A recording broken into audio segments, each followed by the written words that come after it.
Back to my channel सिखा educational and technical classes. Friends, आज के वीडियो में मैं आपके लिए most important topic trypanosoma gambiense जो बीएससी फाइनल ईयर का जूलॉजी फर्स्ट पेपर का मोस्ट इंपॉर्टेंट क्वेश्चन है। ये यूनिवर्सिटीज में बार बार रिपीट हुआ है। सो आज हम इसको कम्प्लीटली पूरा डिटेल से जानेंगे, स्पेशली इसके करेक्टर्स क्या है, कैसे हो रहा है, इसका रोकथाम हम कैसे कर सकते हैं, इसकी स्ट्रक्चर के साथ इसकी पूरी फॉस्फोलॉजी, इसके सारे क्वेश्चन के बारे में जानेंगे। इसका डायग्राम कैसा है, इसकी पूरी स्ट्रक्चर कैसी है, इसका इंट्रोडक्शन क्या है, सारा हम कम्प्लीटली डिटेल से जानेंगे। तो फ्रेंड्स, अगर अभी तक आपने मेरे चैनल को सब्सक्राइब नहीं किया है तो नीचे आपको रेड कलर का सब्सक्राइब बटन दिख रहा होगा, उस पर क्लिक करके सब्सक्राइब कर लीजिए। चैनल जितना ज्यादा हो सके सब्सक्राइब किया करो, क्योंकि जिससे वीडियो वायरल होती है और लोगों को पढ़ने में हेल्प मिलती है। लाइक किया करो, कमेंट किया करो, और जो भी आपको प्रॉब्लम हो, मतलब पूरी डिटेल चाहिए, इसकी लाइफ साइकिल वगैरह मैं सारा कंप्लीट करवाऊंगी। बट आपको अगर और भी ज्यादा डिटेल चाहिए तो आप मुझसे कमेंट बॉक्स में कमेंट कर देना, मैं इसका सारा वीडियो आपको डिटेल से बना दूंगी। So friends, without time waste किए हम वीडियो स्टार्ट करते हैं, क्योंकि आज का जो टॉपिक है वो बहुत बड़ा है। So friends, I hope guides आपको एक पिक दिखाई पड़ रहा होगा, तो उस पर आप पूरी तरह कॉन्सेंट्रेट कीजिए। तो इस डायग्राम को आप रफली बना लो फिलहाल, बाद में आप इसको कम्प्लीटली बना लेना अच्छे से। तो सबसे पहले हम इसके इंट्रोडक्शन की बात कर लेते हैं। आपने डायग्राम बना लिया होगा, वरना आप स्क्रीनशॉट ले लेना, इसको बाद में आराम से बना लेना।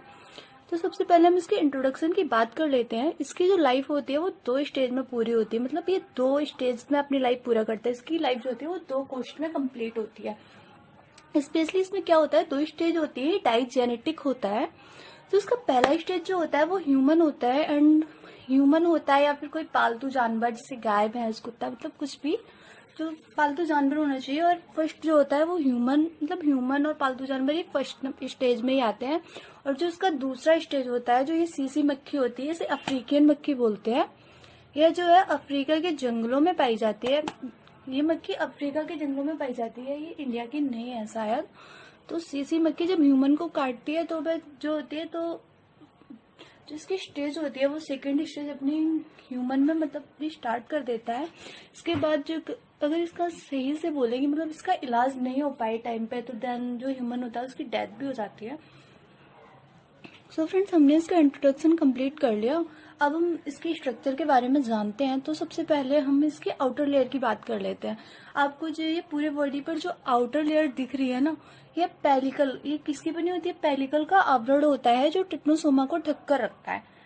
ये जो आपको आउटर लेयर दिख रही है ना थोड़ी थिन सी, ये पेलिकल की बनी होती है, और यह पेलिकल का एक आवरण होता है जो ट्रिप्नोसोमा को ढक कर रखता है। इसके नीचे जो आपको व्हाइट सा दिख रहा है, ये इसको मायोनेमा या माइक्रोट्यूबल्स की लेयर बोलते हैं। इसको मायोनेमा या माइक्रोट्यूबल्स कहते हैं, जो मतलब इसको होता है जो इसके आवरण को मजबूती प्रदान करती है। फिर ये जो पेलिकल के आवरण के साथ, मतलब इसलिए मजबूती प्रदान करते हैं, जो ये पेलिकल का आवरण ऊपर दिख रहा है ना आपको, ये इसके साथ मतलब बनी रही है, इसके साथ चिपकी रही है, इसलिए इसको जो ये मायोनोमा है इसको मजबूती प्रदान करती है। और फिर ये आपको वॉल्यूटिन ग्रेन्यूल्स दिख रहे होंगे, जो आपको ये छोटे छोटे पॉइंट दिख रहे हैं ना, ये बॉडी के अंदर छोटे छोटे से पॉइंट दिख रहे हैं जो सारी बॉडी में फैले हुए हैं। ये साइटोप्लाज्म में, मतलब कोश का जो द्रव्य होता है उसमें जो है छोटे छोटे मॉलिक्यूल, मतलब दाने के रूप में दिखाई पड़ते हैं। आपको दिख रहे होंगे, आप फिगर पर कॉन्सेंट्रेट कीजिए, आपको सारा समझ में आएगा। ये जो आपको साइटोप्लाज्म में छोटे छोटे दाने से दिख रहे हैं ना, ये दानों को ही हम वॉल्यूटिन ग्रेन्यूल्स बोलते हैं। जो ये होता है, इनका वर्क होता है एनर्जी लेवल का वर्क भी यही करते हैं। एंड सेंटर में आपको एक न्यूक्लियस दिख रहा होगा ना। न्यूक्लियस तो आप जान ही रहे होगे, इसका पहला वर्क होता है कि जेनेटिक पार्ट को बनाए रखना। अगर ये एक स्टेज से, मतलब ये इसके जेनेटिक जो इसका पार्ट होता है इसको बनाए रखता है। अगर ये एक स्टेज से दूसरी में जा रहा है, जो ये इसकी अवस्था है एक स्टेज से अपनी दूसरी स्टेज में जा रही है, तो ये अपने जेनेटिक्स करेक्टर को दिखाएगा, उसकी बॉडी ग्रोथिंग में वर्क करेगा, दूसरा ट्रिप्नोसोमा बनाने में मदद करेगा, हेल्प करेगा। उसके साथ ही जो न्यूक्लियस के चारों ओर आपको लिक्विड भरा हुआ दिख रहा होगा, इसको हम बोलते हैं एंडोप्लाज्म। इसकी पूरी बॉडी में जो आपको हल्का हल्का सा डॉट डॉट से पॉइंट दिख रहे हैं, इसको एंडोप्लाज्म बोलते हैं।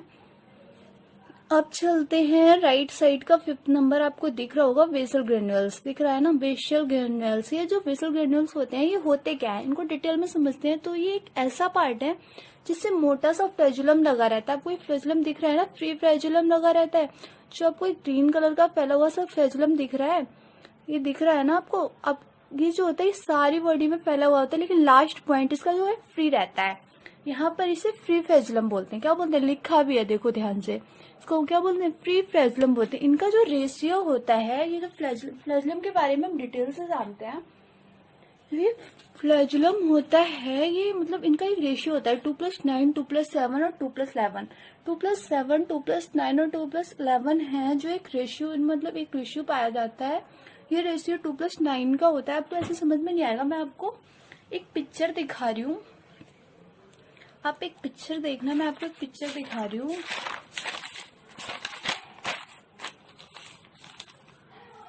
मैं आपको एक पिक्चर दिखा रही हूँ गाइड्स, आपको शायद समझ में आएगा। तो गाइड्स आपको ये पिक्चर दिख रही है, मान लिया फ्लैजुलम को हमने, मान लिया जो फ्लैजुलम था, ये पिक्चर आपको दिख रही है ना, ये देखो, मान लिया फ्लैजुलम को हमने जो था, ये नीचे आपको जो ग्रीन सी थैली दिख रही है, इसको हमने काट लिया। जैसे इसको काट के निकाल लिया तो इसमें कुछ स्ट्रक्चर्स जैसे दिखाई पड़ेंगे। ये संरचनाएं पूरी बॉडी में डिवाइडेड होंगी। जो कुछ आपको स्ट्रक्चर दिख रही है ना, छोटे छोटे गोल गोल से सर्कल से, ये पूरी बॉडी में डिवाइडेड होते हैं। ये जो होती है, ये नौ के बाद बीच में कुछ ऐसा दिखाई पड़ता है। ये नौ स्ट्रक्चर तो ये होती है सर्कल जैसी, इसके बाद बीच में कुछ इस तरह का शेप दिखाई पड़ता है जो आपको दिखाई पड़ रहा है। मतलब ये जो सर्कल जैसा स्ट्रक्चर दिखाई पड़ रहा है, ये जो स्ट्रक्चर है, ये सर्कल जैसे स्ट्रक्चर जो होते हैं, ये 9 होती है, बीच में सर्कल जैसा स्ट्रक्चर दिखाई पड़ता है। तो ये 2+9 का रेशियो होता है, 2+9 का रेशियो होता है ये। तो फ्लैजुलम जो है, ये हमारा जो है वो बेसल ग्रैन्युल से लगा रहता है। अब आगे बढ़ते हैं, बात करते हैं राइजोप्लास्ट की।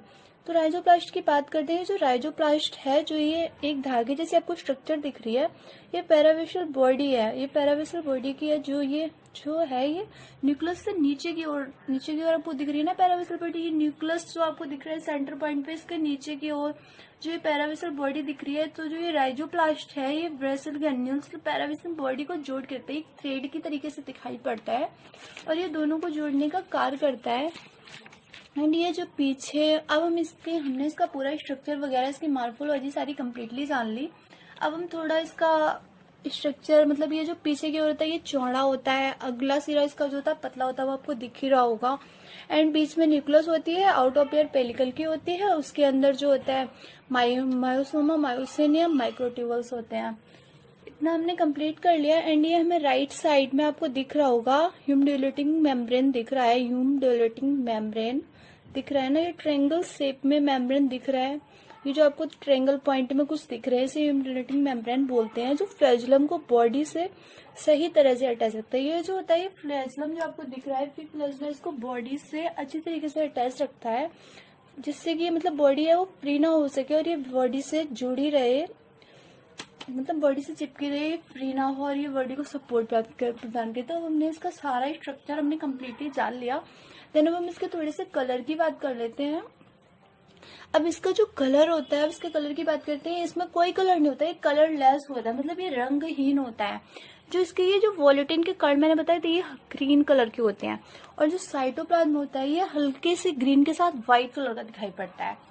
तो फ्रेंड्स, हमने इसको कम्प्लीटली थोड़ा बहुत जान लिया है। इसका सारा डायग्राम आप बना लेना। अब कम्प्लीटली हम नोट्स पर आते हैं विदाउट टाइम वेस्ट किए। तो फ्रेंड्स, अब हम इसका वर्गीकृत सिस्टमैटिक पोजीशन क्लासिफिकेशन देख लेते हैं। जो इसका संघ है, मतलब फाइलम है, ये प्रोटोजोआ है, ये इसका उपसंघ है, ये सार्कोमेस्टिकोफोरा है। और जो इसका सुपर वर्ग है, सुपर क्लास है, मेस्टिकोफोरा है। एंड जो इसका वर्ग है, मीन्स क्लास है, ये जूमेस्टिकोफोरा। एंड जो इसका गढ़ है, ये काइनेटोप्लास्टिडा है। एंड जो ये वंश जीनियस आपको दिख रहा है, ये ट्रिप्नोसोमा है। एंड जाति इसकी गैम्बियंस है। सो हमने इसका क्लासिफिकेशन जान लिया है। हम विदाउट टाइम वेस्ट के इंट्रोडक्शन पर आते हैं। मैं इंट्रोडक्शन आपको पहले बता चुकी हूँ, बट हम नोट्स में कैसे लिखेंगे इसको हम कम्प्लीटली जानेंगे। सन 1901 में फोर्ड ने बताया कि ट्रिप्नोसोमा गैम्बियंस मानव को संक्रमित करने वाला परजीवी है। डेविड ब्रूस वैज्ञानिक थे, इन्होंने 1895 में बताया कि निद्रा रोग सीसी मक्खी द्वारा पारगमित किया जाता है। मतलब जो ये निद्रा रोग होता है, इसको सीसी मक्खी जो होती है, इसको ह्यूमन में डालती है। नदियों एवं झीलों के समीप के क्षेत्रों में संक्रमण की भावनाएं अधिक होती है, क्योंकि सीसी मक्खी जो होती है इन क्षेत्रों में, मतलब झाड़ियों घासों वगैरह में अधिक रहती है। तो हमने इसका इंट्रोडक्शन जान लिया। अब हम इसके हैबिटेट, मतलब स्वभाव एवं आवास की बात करते हैं। रोग की प्रारंभिक अवस्था ट्रिप्नोसोमा संक्रमित व्यक्ति की रक्तधारा तथा लिम्फ ग्रंथियों में पाई जाती है। मतलब जो इसकी फर्स्ट स्टेज होती है, जो ट्रिप्नोसोमा संक्रमित व्यक्ति होगा, ये इसकी जो लिम्फ ग्लंड्स होती हैं और ये रक्तधारा होती है, जो ब्लड वेव होते हैं, उसमें पाई जाती है। एंड जो इसकी लिम्फ ग्रंथियां संक्रमण होने से ग्रंथियां सूजने लगती है, तो मस्तिष्क मेरु द्रव्य में प्रवेश करते हैं। इसके बाद जो होती है वो ग्लैंड्स होती है वो सूजने लग जाती है। इसके बाद ये प्रमस्तिष्क मेरु द्रव्य में जो होता है ये इसमें इंटर करते हैं, जिसके कारण मस्तिष्क की जो होती है क्षति होती है। यदि इसकी चिकित्सा नहीं की जा सकती है तो रोगी की मृत्यु हो जाती है। अगर इसकी टाइम पर मतलब इसको डॉक्टर से नहीं दिखाते हैं, इसकी मतलब जो मेडिकल टेस्ट वगैरह नहीं करवाते, देन क्या होता है, जो ह्यूमन होता है, जो रोगी होता है, जो पेशेंट होता है, उसकी डेथ हो जाती है। सीसी मक्खी को ग्लाइनिया पेलपेलस एवं ग्लोसिना प्रजातियां ट्रिप्नोसोमा को एक मनुष्य से दूसरे मनुष्य में पारगमित करने की भूमिका निभाती है। तो हमने इतना कंप्लीट कर लिया। ट्रिप्नोसोमा पालतू एवं जंगली स्तनधारियों जैसे बंदर, कुत्ता, सुअर, भैंस आदि को आरक्षित पोषक के रूप में प्रयोग किया जाता है। इन पोषकों में ट्रिप्नोसोमा की कोई विकासात्मक अवस्था होती है वो इनमें नहीं पाई जाती। इनके अंदर जो होता है, जो ये मतलब ट्रिप्नोसोमा गैम्बियंस है, वो इसके अंदर मतलब विकसित नहीं होता है, इनके अंदर बीमारी नहीं फैलाता है। ये जो होता है ह्यूमन के अंदर, और इसकी जो सेकंड स्टेज होती है वो सीसी मक्खी के अंदर होती है। एंड आरक्षित पोषक में प्रवेश तथा निष्कासन सदैव सीसी मक्खी के काटने से होता है। इसका जो होता है वो मैंने आपको पहले ही कम्प्लीटली कर दिया था। जो ये ह्यूमन में जब ह्यूमन को सीसी मक्खी काटती है तो उसकी ठूट अवस्था होती है, जो इसकी फर्स्ट स्टेज होती है वो ह्यूमन में आ जाती है। अब हम इसके स्ट्रक्चर की बात करते हैं, वो मैंने पहले ही आपको फिगर में कम्प्लीटली समझा दिया है, बट आप नोट से इसको सारा कम्प्लीटली अच्छे से लर्न कर सकते हो। तो जो इसकी स्ट्रक्चर है, ट्रिप्नोसोमा की संरचना का अध्ययन निम्नांकित शीर्षकों के अंतर्गत करते हैं। अब हम इसका शेप और साइज देख लेते हैं, आकार एवं माप। ट्रिप्नोसोमा एक कोशिकीय तथा जो होता है माइक्रो से सूक्ष्मदर्शी जंतु है। इसका शरीर जो होता है लंबा तथा तरकू के आकार का होता है। इसके शरीर की जो लंबाई होती है वो 10 से 14 म्यू तथा इसकी जो चौड़ाई होती है, जो इसकी वेवलेंथ होती है 2.5 से 10 म्यू तक होती है। इसका जो अग्रशिरा होता है वो नुकीला, एंड जो इसका बैक का पार्ट होता है ये कुंद के तरीके से होता है। ट्रिप्नोसोमा गैम्बियंस बहुरूपता रिप्रेजेंटेड करते हैं। यह बहुरूपता दो अवस्थाओं ट्रिप्नोसोमा एवं पृथ्वीडियल अवस्था में होती है। मनुष्य में ट्रिप्नोसोमा अवस्था पतले तथा छोटे डंडे ठूंठ की भांति हो सकती है। सीसी मक्खी के मध्यांतर में ये लंबे तथा पतले आकार में छोटे ठूंठ के समान दिखाई पड़ते हैं। सीसी मक्खी के मध्यांतर में कैसे दिखाई पड़ते हैं, लंबे तथा छोटे पतले आकार के ठूंठ के समान दिखाई पड़ते हैं। सीसी मक्खी के मध्यांतर में ये लंबे तथा पतली लाल ग्रंथियों में छोटे ठूंठ के समान होता है। क्रिटीडियल अवस्था सीसी मक्खी की लाल ग्रंथियों में पाई जाती है। जो ये स्टेज होती है सीसी मक्खी की लाल ग्रंथियों में सलाइवा ग्लैंड्स में पाई जाती है। एंड अब हम पेलिकल की बात कर लेते हैं। जो हमने पेलिकल का आवरण मैंने आपको बताया था, अब हम उसकी बात कर लेते हैं। ट्रिप्नोसोमा का संपूर्ण शरीर पतली, मजबूत तथा लचीली पेलिकल का घिरा होता है और तंतुओं जिन्हें माइक्रोट्यूबल्स कहते हैं की सहायता से सदा रहता है। ये जंतु शरीर की पूरी लंबाई में फैले रहते हैं। एंड ये माइक्रोट्यूबल शरीर को एक निश्चित आकार प्रदान करते हैं। ये जो माइक्रोट्यूबल्स होते हैं ये बॉडी को एक सही से शेप मतलब देते हैं। एंड अब हम इसके फ्लैजुलम की बात कर लेते हैं। जो मैंने फ्री फ्लैजुला बताया था आपको, फ्लैजुलम का जो रेशियो बताया था, अब हम उसकी बात कर लेते हैं। ट्रिप्नोसोमा में एकल कसाब पाया जाता है। कसाब की उत्पत्ति शरीर के पश्च सिरे पर उपस्थित आधार का बेसल वर्डिया ब्लिफेरोप्लास्ट अथवा काइनेटोसोम में होती है। यह शरीर की संपूर्ण लंबाई में फैला रहता है तथा अग्र सिरे पर स्वतंत्र होता है। यदि कसाब की अनुप्रस्थ काट को सूक्ष्मदर्शी, यदि मतलब जो कसाब की अनुप्रस्थ काट है इसको सूक्ष्मदर्शी से देखें तो इसमें तंतुकों की 9+2 व्यवस्था दिखा। मैंने आपको बताया था कि 2:9 का रेशियो होता है। जब ट्रिप्नोसोमा रक्त में गति करता है तो उसमें तरंग गतियां कसाब के शीर्ष के आधार की ओर गुजरती हैं। तो फ्लैजुला मैंने आपको समझा दिया, इसको टोटली नोट्स में मैंने बता दिया, आप उसको भी लिख देना जो मैंने समझाया है, तो आप उसको आराम से लिख पाओगे। एंड हम बात करते हैं तरंगी झिल्ली की। ये भी मैंने आपको बता दिया था, एंडुलेटिंग मेम्ब्रेन। जब कसाब स्पंदित होता है तो पेलिकल एक झिल्ली सदृश वलन के रूप में दिखती है, जिसे तरंगित झिल्ली बोलते हैं, तरंगित झिल्ली के नाम से जानते हैं। यह सियान रक्त में गति में सहायता करती है। अब हम जानते हैं साइटोप्लाज्म के बारे में। कोशिका द्रव्य पेलिकल के अंदर बंद रहता है। जो ये साइटोप्लाज्म होता है, ये जो पेलिकल का कवर रहता है इसके अंदर बंद होता है। एक्टोप्लाज्म तथा एंडोप्लाज्म में भिन्नित नहीं होता। मतलब जो ये होता है एक्टोप्लाज्म और एंडोप्लाज्म, इनमें जो होता है वो डिवाइडेड नहीं होता है। इलेक्ट्रॉन सूक्ष्मदर्शी अध्ययनों से पता चलता है कि ट्रिप्नोसोमा के शरीर के पश्च सिरे पर संचित क्षेत्र होता है। जब हमने इसको इलेक्ट्रॉन माइक्रोस्कोप से देखा, इसका अध्ययन किया, देन हमें पता चला इसके पश्च सिरे पर एक जो होता है संचित क्षेत्र होता है। कसाब का आधार का या ब्लेफेरोप्लास्ट इस संचित क्षेत्र के आधार पर स्थित होता है। एक लंबा तथा अनियमित आकार का माइटोकॉन्ड्रिया जो होता है ट्यूबुलर क्रिस्टल साइटोप्लाज्म होता है, जो कोशिका द्रव होता है उसके शरीर के एक सिरे से दूसरे सिरे पर स्थित होता है। ब्लेफेरोप्लास्ट के ठीक समीप माइटोकॉन्ड्रिया का एक चक्र सदृश पैराविशल बॉडी या काइनेटोप्लास्ट का निर्माण करता है। मैंने आपको पायनियर जो ये बॉडी होती है पैराविशल बॉडी, इसका सारा कंप्लीट में डिटेल बताया था पहले ही। गोल्जी उपकरण संचित क्षेत्र तथा केंद्रक के बीच में स्थित होता है तथा अंतःप्रदिव्य जालिका संपूर्ण कोशिका द्रव्य में पाई जाती है। जो ये जालिका होती है एंडोप्लाज्मिक रेटिकुलम, ये संपूर्ण जो ये सारा ऑल टोटल साइटोप्लाज्म होता है इसमें पाई जाती है। राइजोप्लाज्म अंतःद्रव्य जालिका के साथ संबद्ध तथा कोशिका द्रव्य में फ्री स्टेज में भी मिलते हैं। कोशिका द्रव्य में अनेक हरे रंग के मुड़े हुए कण रहते हैं जिन्हें वॉल्यूटन कण कहते हैं। मैंने अभी आपको वॉल्यूटन कण के बारे में बताया था कि ग्रीन कलर के होते हैं। इन कणों में ग्लाइकोजन व फॉस्फेट संचित होते हैं। ये किसका स्टोरेज करके रखते हैं? ग्लाइकोजन और फॉस्फेट का। कोशिका द्रव्य में अनेक छोटे तथा हाइड्रोक्लोरिक विकर युक्त रिक्तकाएं पाई जाती हैं। आगे देखते हैं। अब हम न्यूक्लियस की बात करते हैं। न्यूक्लियस जो होता है कोशिका द्रव्य में एक बड़ा व अंडाकार केंद्रक शरीर के मध्य में उपस्थित होता है। मैंने आपको न्यूक्लियस का सारा पहले ही बता दिया, बट आप नोट्स में थोड़ा सा देख लो। केंद्रक दोहरी इकाई झिल्ली से घिरा होता है। झिल्ली छिद्रयुक्त तो होती है तथा केंद्रक के मध्य एक केंद्रिका पाई जाती है। वो मैंने आपको सारा कम्प्लीटली पहले ही बता दिया था। आप उसको फिगर को एक बार देखोगे आपको सारा पहले ही समझ में आ गया होगा। देन आप एक बार फिर से रिपीट कर लेना इसे। अब हम रिप्रोडक्शन देखते हैं, आखिर इसका रिप्रोडक्शन होता कैसे है। ट्रिप्नोसोमा गैम्बियंस में लैंगिक जनन अनुपस्थित होता है।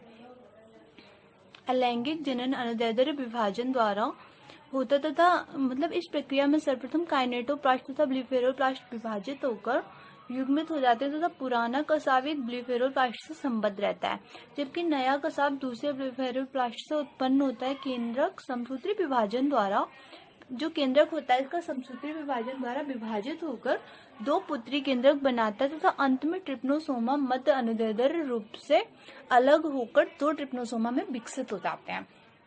अब हम इसकी लाइफ साइकिल देख लेते हैं कम्प्लीटली। इसकी लाइफ साइकिल क्या है। ट्रिप्नोसोमा का जीवन चक्र दो पोषकों में पूरा होता है। इसका प्रथम पोषक जो मैंने आपको पहले भी बता दिया था ह्यूमन एंड, जो सेकंड होता है वो सीसी5 होती है। स्तनधारी जैसे सुअर, भैंस आदि में भी संचित पोषक के रूप में कार्य करते हैं। मैंने बताया था पालतू जानवरों में भी काम करते हैं। अब इसका हम ह्यूमन बॉडी में देख लेते हैं कि कैसे होता है इसका life cycle in human body. तो देन ट्रिप्नोसोमा का जीवन चक्र मनुष्य में निम्न चरणों में पूरा होता है। देन संक्रमण इन्फेक्शन कैसे फैलता है चलो पढ़ते हैं। ट्रिप्नोसोमा गैम्बियंस का संक्रमण मनुष्य में सीसी मक्खी के काटने पर होता है। जब सीसी मक्खी मनुष्य को काट लेती है देन इसका संक्रमण इन्फेक्शन स्टार्ट हो जाता है। सीसी मक्खी की लार ग्रंथियों के ल्यूमेन में इसकी संक्रमणकारी मेटासाइक्लिक अवस्था पाई जाती है। इसकी जो सलावा ग्लैंड्स होती हैं इसमें इसकी मेटासाइक्लिक स्टेज पाई जाती है। जब सीसी मक्खी मनुष्य का रक्त ग्रहण करती है तभी मनुष्य के रक्त में ट्रिप्नोसोमा छोड़ दिए जाते हैं। जब मनुष्य का ये ब्लड चूसती है तो जो इसके ट्रिप्नोसोम्स की ठूंठ अवस्था होती है ये ह्यूमन के अंदर आ जाती है। अब हम इसके मल्टीप्लिकेशन, इसके गुणन की बात करते हैं। ट्रिप्नोसोमा में मनुष्य में पाई जाने वाली सभी अवस्थाएं एक्स्ट्रा सेल्यूलर होती है, रक्त प्लाज्मा में पाई जाती हैं। सारी जो स्टेज होती है एक्स्ट्रा सेल्यूलर होती है, ये रक्त प्लाज्मा में पाई जाती हैं। मनुष्य के रक्त में मेटासाइक्लिक अवस्था लंबी व पतली अवस्था में रूपांतरित हो जाती है। रक्त में ये कसाब के स्पंदन एवं तरंगित झिल्ली को तरंग गति द्वारा तैरते हैं। ये अनुदैर्ध्य द्विखंडन द्वारा गुणन करते हैं। गुणन करने वाले ट्रिप्नोसोम छोड़ दिए जाते हैं तथा अनॉक्सी ग्लाइकोलाइसिस द्वारा ऊर्जा प्राप्त करते हैं। अब हम इसके कार्यांतरण को देख लेते हैं। रक्त में एंटीबॉडी के उत्पादन के कारण जब ग्लूकोज का अवशोषण रुक जाता है तो ट्रिप्नोसोम गुणन करना बंद कर देते हैं। तो ट्रिप्नोसोम क्या करते हैं? गुणन करना बंद कर देते हैं। अब ये सिकुड़कर छोटी ठूंठ के आकार के हो जाते हैं। ये छोटी ठूंठ के आकार की इनकी जो शेप होती है उस तरह की हो जाती है तथा इनके जो कसाब होते हैं, जो फ्लैजुला होते हैं वो विलुप्त हो जाते हैं। यदि सीसी मक्खी रक्त के साथ ठूंठ अवस्था वाले ट्रिप्नोसोम्स का अवशोषण नहीं करती तो इनकी मृत्यु हो जाती है। अगर जो सीसी मक्खी होती है रक्त के साथ ठूंठ अवस्था वाले ट्रिप्नोसोम्स का जो अवशोषण नहीं करती है तो इनकी मृत्यु हो जाती है। अब चीसी मक्खी में हम इसकी लाइफ साइकिल देख लेते हैं। जब चीसी मक्खी किसी संक्रमित व्यक्ति का रक्त चूसती है तो रक्त के साथ ट्रिप्नोसोमा की ठूंठ अवस्थाएं भी आ जाती हैं। मध्यांतर में विकास मतलब डेवलपमेंट इन मिडगेट। छोटी ठूंठ अवस्था मक्खी के मध्यांतर में लंबी व पतली अवस्था में परिवर्तित हो जाती है तथा अनुदैर्ध्य द्विखंडन द्वारा गुणन करती है। काइनेटोप्लास्ट शरीर के पश्च सिरे से दूर चला जाता है। काइनेटोप्लास्ट जो होता है वो शरीर का जो बैक साइड होता है उससे दूर चला जाता है। लार ग्रंथियों में विकास कैसे होता है इसका? Development in salivary glands. मध्यांतर में लंबी व पतली अवस्था में ट्रिप्नोसोमा ग्रास नली तथा मुखांगों के रास्ते सीसी मक्खी की ग्रंथियों में पहुंच जाते हैं। मुखांगों से सीसी मक्खी की ग्लैंड में पहुंच गए। यहाँ ये क्रिथिडियल अवस्था में कायंतित हो जाते हैं तथा लार ग्रंथियों में ल्यूमेन में गुणन करते हैं।